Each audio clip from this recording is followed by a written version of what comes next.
Let's look at what the term Renaissance is. It derives from the French for rebirth. It's the name retroactively bestowed by 19th century thinkers who distinguished the era by its revivals.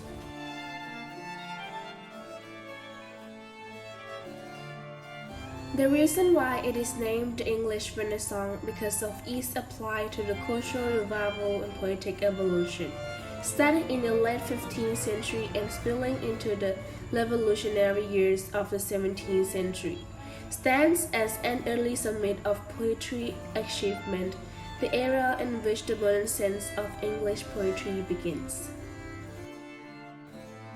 The English Renaissance was cultural and artistic movement in England dating took place roughly from the late 15th to the early 17th century.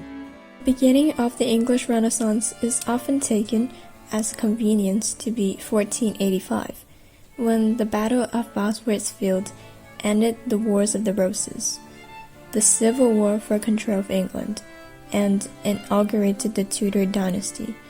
Once the Tudor took the throne, things got more stable. Then reached a cultural summit during the 45-year reign of the final Tudor monarch, the charismatic Elizabeth I, 1558 to 1603. The Elizabethan era in the second half of the 16th century is usually regarded as the height of the English Renaissance. Humanism, or Renaissance humanism, was an intellectual movement that celebrated the advancement of humanity, with a renewed interest in the classical Roman and Greek world as its basis. Greek and Roman models, renovated for modern purposes, were especially crucial for poets defining or defending the art. Literatures.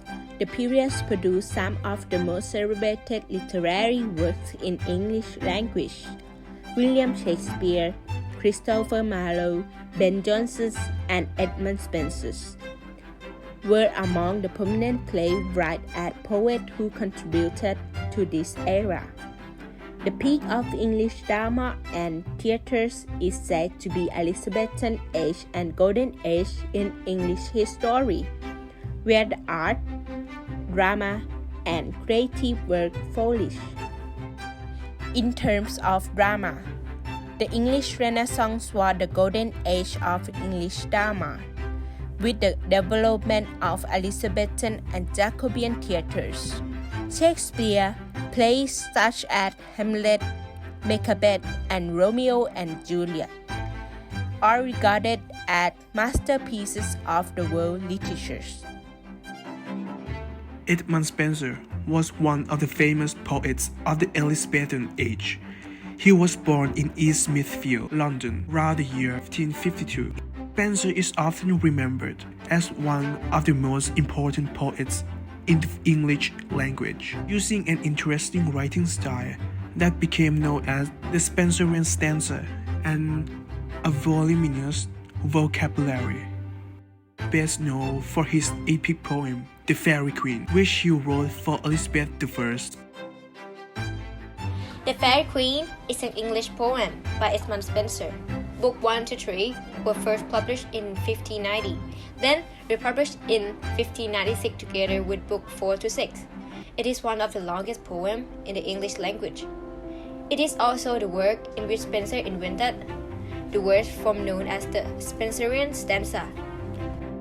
Spenserian stanza, verse form that each stanza contains 9 lines in total, 8 lines in iambic pentameter, followed by a single Alexandrine line in iambic hexameter. The line scheme is A, B, A, B, B, C, B, C, C. A gentle knight was pricking on the plain, white clad in mighty arms and silver shield, wherein all den of day wooded dead remain, the cruel marks of many a bloody field. Yet armed till that time did he never will. His angry state did chide his foaming bed, as much disdaining to the curb to yield. Full jolling knight he seemed, and fear they said, as one for nightly jout and fear encounter fit. On a literal level, the poem follows several knights as means to examine different virtues, and though the text is primarily an allegorical work, It can be read on several levels of allegory, including as praise of Queen Elizabeth I. The fairy queen was to fashion a gentleman or a noble person in virtuous and gentle discipline. Book 1 Center on the virtue of holiness as embodied in the Red Cross Knight, who traveled together with his lady Yuna to fight monsters. Then they separated after Red Cross was convinced by Akimego that Yuna was unchaste.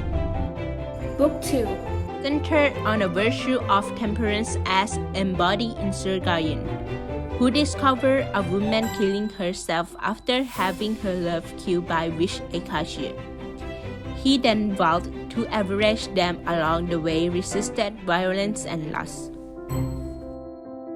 Book 3 Centered on the virtue of chastity as embodied in Britomart, who went to rescue Red Cross Knight, while Arthur and Guyon rescued Florimel.